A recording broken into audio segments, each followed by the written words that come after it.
Selamat pagi, selamat siang, selamat sore, selamat malam. Selamat datang di Jackpot. Jagakarsa Podcast. Berjumpa lagi bersama kami. Ya. Dan saya Andini dan Pertiwi. Saya Deviani. Dan kita kedatangan satu narasumber yang cantik banget hari ini dengan Dr. Gigi Cut Yuliza Irawani, SPWR Teman. Tangan semuanya. Halo Dr. Cut, apa kabar? Kabar baik, Mbak Dewi. Kabar baik juga, Iya. Mbak Tiwi. Jadi gimana dok, kesibukan akhir-akhir ini apa aja nih dok? Ya, biasa melayani pasien setiap hari, terutama yang pengen kece, pengen cantik. Oh gitu, selain jadi spesialis, dengar-dengar nih dokter juga menjabat sebagai kasih janmet ya di salah satu RSUD di Jagakarsa. Ya, benar sekali. Kalau pagi saya ada di Rumah Sakit Jagakarsa. Oke, baik. Sibuk banget ya dok ya? Sibuk banget. Alhamdulillah. Jelasin ke kita semua dok, ortodonti itu apa? Ya, ortodonti itu terjemahan dari bahasa Latin. Orto itu merapikan, donti gigi-gigi ya. Artinya ortodonti itu merapikan gigi keliki. Oh seperti itu. Ya. Dari perawatan ortodonti itu sendiri, sebenarnya tujuan dan manfaatnya kita melakukan perawatan ortodonti itu apa dok? Ada beberapa tujuan. Yang pertama yaitu dari segi fungsi. Kalau kita merapikan gigi, otomatis fungsinya akan baik. Fungsi pengunyahannya, fungsi berbicara itu akan lebih sempurna. Yang lain berikutnya sebagai estetika. Kalau susunan gigi geliginya rapi, otomatis profil wajahnya akan lebih menarik. Oh, seperti dokter ya, giginya rapi gitu ya, jadi senyumnya cantik sekali ya Mbak Dewi ya. Dok, kira-kira siapa aja sih yang butuh perawatan ini? Perawatan orto itu bertujuan bagi pasien-pasien yang punya kelainan gigi dan rahang. Kelainan gigi itu biasanya seperti gigi yang berjejal. Ini contohnya saya ada bawa beberapa, ya seperti ini, giginya kelihatan berjejal, ya, menumpuk-numpuk, atau giginya terlihat jarang. Ya, ini seperti ini, ada space, ya, jarang itu giginya.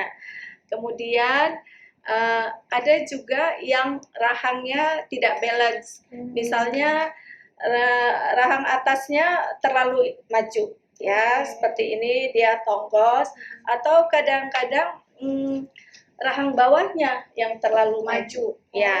Jadi bisa kelainan gigi ataupun kelainan rahang. Jadi setiap pasien yang punya anomali seperti itu harus mengikuti treatment orto. Oke, baik. Nah, kalau misalnya kita orang awam ini kan suka bilangnya behel gitu ya dok ya. Untuk ortodonti ini sendiri, behel yang digunakan itu sudah ada berapa jenis dok? Dan perbedaannya apa aja? Oh, kalau jenis behelnya itu ada dua biasanya. Ada yang dari stainless steel, ini benar-benar bahannya stainless steel. Kemudian ada satu lagi yang tidak kelihatan, jadi bahannya seramik, warnanya clear, sehingga kalau buat laki-laki atau ibu-ibu yang mungkin tidak mau terlihat dalam perawatan bisa memilih yang warnanya clear. Ngomong-ngomong soal tadi ada jenisnya seramik dan sebagainya dok ya, elemen apa aja sih sebenarnya yang dimasukkan ke dalam mulut kita ya dok? Oh, treatment orto ini tidak hanya behel. Kalau yang kita bilang behel itu kan seperti ini ya kira-kira, tapi ada selain itu harus ada kawatnya. Kawatnya itu nanti akan dimasukkan ke dalam behelnya, Kemudian antara behel dan kawat akan diikat dengan karet. Karetnya seperti ini, ada warna-warni. Wah, cantik banget ya karetnya. Terus dok, kalau misalkan nih sebelum kita mau pasang behel gitu kan, apa aja nih yang perlu dipersiapkan oleh kita sebelum kita masang tuh behel di mulut kita? Ya, biasanya dokter spesialis ortonya akan mencetak terlebih dahulu seperti ini ya. Jadi dengan adanya cetakan kita akan ukur misalnya berapa mili nih mau ditarik ke depan, ke belakang, ke kiri, ke kanan atau ke atas, ke bawah, itu akan dianalisa di cetakan. Kemudian juga harus ada ronsen ya, seperti ini ronsennya. Karena di ronsen nanti akan terlihat yang kelainan-kelainan di sekitar tulang. Karena untuk tulang itu kan tidak kasat mata. Itu kan harus melalui ronsen baru terlihat, oh di tulangnya mungkin masih ada nih gigi yang belum keluar, masih terpendam ya. Ronsennya biasanya ada 2 macam, panoramik dan cephalomètric. Oke, baik. Gini dok, setelah pemasangan behel ini, kira-kira ada pantangan nggak sih dari jenis makanan atau apa gitu? Kalau jenis makanan itu tidak berubah, sama aja. Mau makan bakso, mau makan buah-buahan, terserah aja. Cuma cara makannya yang harus dirubah. Jadi kalau tadinya misalnya Mbak Dewi pengen makan sate itu bisa langsung gini ya, Tarik gitu ya, tarik ya. langsung. Tapi kalau pakai behel itu satenya dikeluarin dulu. Tinggal dipotong kecil baru dimasukin ke mulut. Selama potongan makanannya kecil-kecil, behelnya akan aman di mulut. Tapi kalau jenis makanannya terlalu besar, biasanya behel akan lepas. Misalnya kalau mau makan apel, itu kalau langsung kita gigit akan ada daya ungkit, jadi behelnya lepas. Jadi apelnya dipotong-potong kecil-kecil, kemudian dimakan. Berarti dari segi makan pun harus cantik banget ya. Ya, gitu, harus ya. Ini kabar baiknya nih, berarti kita bisa makan apa aja kan? Ya, Cuma table dari manner-nya segi ya. volume Iya, bentuk betul. makanannya aja mungkin ya kali. Ya, Betul. Ini juga dok, kita banyak banget dengar berita kadang apa ya, bahaya banget ya. Berarti kalau perawatan orto itu tidak dilakukan oleh orang-orang yang berkompetensi di bidangnya seperti itu ya. Jadi Ya. tips dan triknya gimana dok agar teman-teman nih penonton yang tertarik untuk melakukan perawatan ortodonti mendapatkan perawatan ortodonti yang tepat? Ya, perawatan ortodonti itu kan perawatan jangka panjang karena setiap bulan itu kawat yang tadi kita masukkan itu harus diaktifkan, kemudian karet-karetnya harus diganti dan itu memerlukan suatu pemeriksaan yang detail dan treatmentnya juga akan sedikit rumit, jadi harus benar-benar ke dokter spesialis karena memang hanya dokter spesialis ortodonti yang memiliki kompetensi untuk itu. Oke, baik. Tadi dokter sempat nyinggung bahwa perawatan ini membutuhkan jangka waktu yang cukup lama. Sebenarnya apa sih yang bisa dilakukan nih supaya kita nih yang pasang behel atau melakukan perawatan nggak bosen gitu dok sama perawatannya? Ya, biasanya perawatan orto itu sekitar 2 tahun ya, karena ada step-stepnya, misalnya 6 bulan pertama harus leveling, 6 bulan berikutnya ada merapatkan space, kemudian ada beberapa step. Biasanya supaya pasien disiplin dengan perawatannya, kita reminder jadwal kontrol. Ya, setiap bulan itu harus disiplin kontrol supaya aktivasinya tetap teratur, reguler, sehingga gigi itu terarah mau digerakkan kemana. Kemudian selain itu buat pasien-pasien yang mulai bosan, biasanya kita kasih ada dong pilihan warna yang bisa diganti-ganti, misalnya mau orange, pink, itu juga mencegah kebosanan pasien. Kemudian Selain itu juga kebersihannya juga harus dijaga ya, supaya tidak ada resiko-resiko.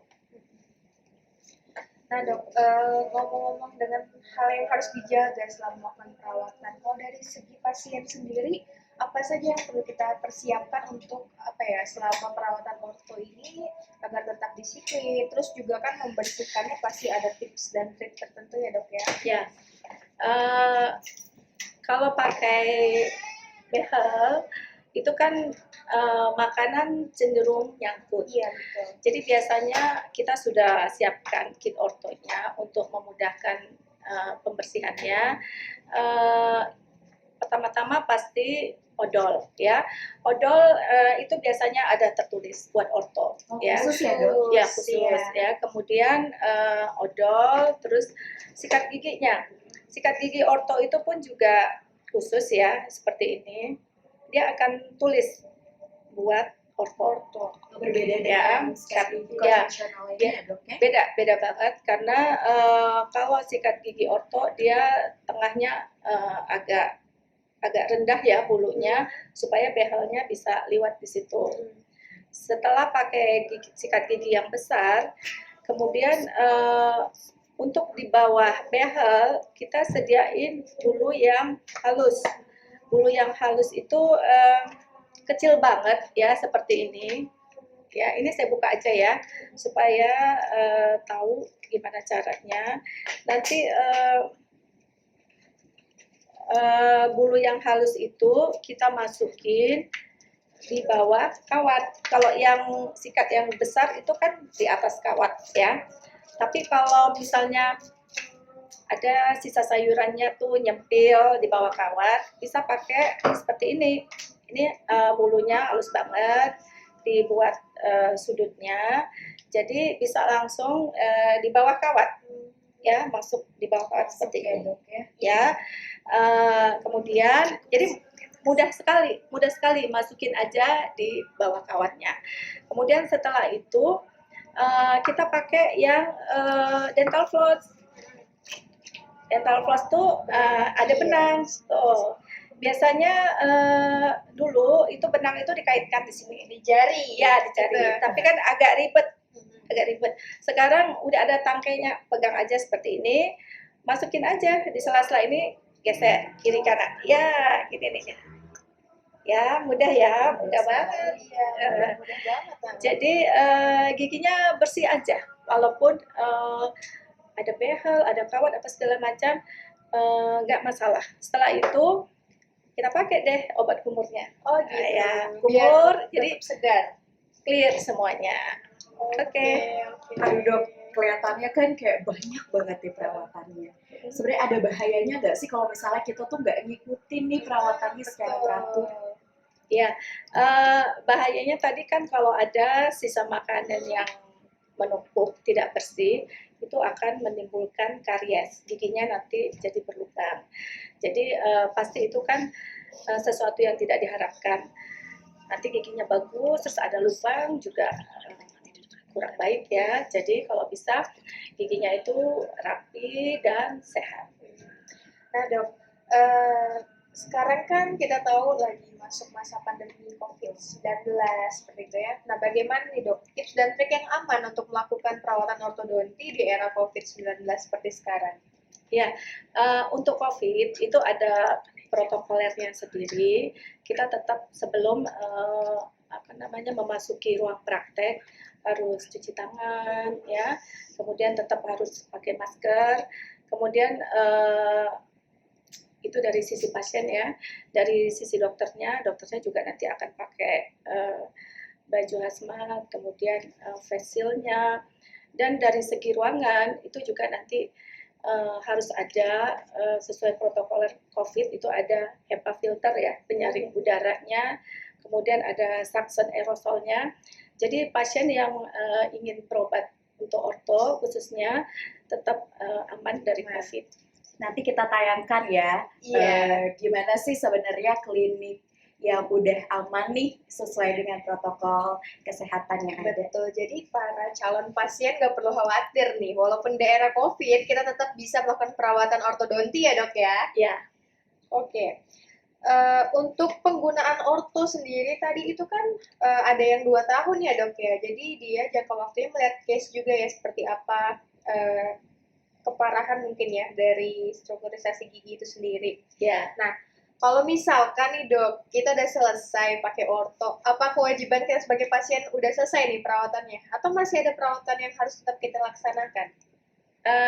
Kalau orto tadi kan treatmentnya aktif ya, artinya kan dokter di situ menggerakkan ke kiri, ke kanan, kemudian setelah dia rapi, kita masuk ke fase perawatan pasif. Perawatan pasif itu kita pakai retainer seperti ini, ya, seperti ini, karena begitu behelnya dilepas, giginya kan tidak dalam keadaan stabil, masih mobile ya. Artinya perawatan pasif ini menjaga giginya ini tetap stuck di posisinya sampai semua tulang-tulangnya tumbuh dan gigi stabil di rahangnya di posisi yang sudah kita harapkan tadi. Jadi ini jenis retainer itu bisa dibuka pasang seperti ini. Jadi pasien itu mudah sekali menggunakannya di rumah dan tidak tergantung oleh dokternya lagi, tapi disiplinnya pasien sendiri yang mengatur. Oke, kan kita nih udah ngomongin pasca perawatannya, pasti banyak yang pengen tahu juga nih dok, harganya berapa sih nih untuk masang behel ini? Karena kan kenapa banyak yang akhirnya mau ngambil alternatif lain karena mungkin didengarnya harganya mahal gitu dok. Boleh nggak bisikin dong harganya? Berapa ya, Mbak Dewi ya? Siapa tahu kita tertarik ya. Ya, harganya itu cukup terjangkau ya, karena memang bahan yang digunakan ini kan memang benar-benar stainless steel ya, jadi jangan tertipu juga dengan yang murah, tapi sebenarnya bukan stainless steel ya, hanya sepuhan aja, sehingga nanti ketika kita makan itu ada zat-zat berbahaya yang akan masuk ke dalam tubuh. Tapi kalau seandainya memang barangnya itu benar-benar biokompatibel dengan tubuh kita, itu harga tuh sebenarnya tidak mahal ya, jadi cukup terjangkau lah. Oke dok. Nah yang paling penting lagi nih, ketika para penonton mau jadi pasiennya dokter nih untuk melakukan perawatan ortodontik, di mana dok letak kliniknya, alamatnya? Ya, ini klinik saya namanya Family Orthodontic Treatment. Nanti kita tag ya, di ya, bawah ini ya. Ada di Jalan Ratna, di Ruko Apartemen City Terrace nomor A2 di Jati Bening, Bekasi Selatan. Tuh teman-teman, penonton yang ada di daerah Bekasi dan sekitarnya bisa langsung cus ke ruko di Family Dental Clinic untuk melakukan perawatan ortodonti dengan dokter spesialis orto tentunya, Dokter Gigi Jiliza Irawani SPORT Mars. Wah, pokoknya untuk hari ini temanya bagus banget ya Will. Iya betul. Karena ngebuka banget nih jalan pikiran kita semua kalau misalnya perawatan ortodonti ini nggak bisa sembarangan, bahwa memang harganya itu akan sebanding dengan hasil perawatannya. Tapi teman-teman jangan lupa juga selama pemakaian ada juga perawatan yang harus dilakukan. Iya, berarti kuncinya juga harus dilakukan oleh yang profesional. Betul. Dan kompeten tentunya, dan telah diakui tentunya kompetensinya. Dan jangan lupa juga kita harus disiplin ya dok ya, berarti disiplin dengan apa yang telah disampaikan oleh dokter spesialisnya agar bisa mendapatkan hasil yang maksimal. Gimana nih kita? Gak kerasa ya. Iya. Ternyata kita udah di penghujung.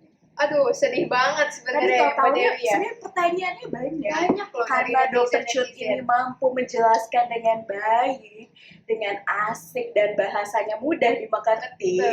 Kita nih gak ngerasa kayak perbincangan kita tuh lama. Betul banget, dan tentu seru ya dok ya. Kita pun jadi paham ya seperti apa perawatan ortodonti yang baik dan benar, seperti itu. Terima kasih Demikian, Dokter Cut atas ya. kedatangannya. Terima kasih ya Dokter Cut ya. Sukses Nanti main-main lagi ya. Semoga setelah podcast ini tayang akan banyak pasien ke tempat Dokter Cut. Karena kan Amin. banyak yang akhirnya terbuka nih dok. Betul, betul. Amin, amin. Ya, terima kasih ya Dokter Cut ya.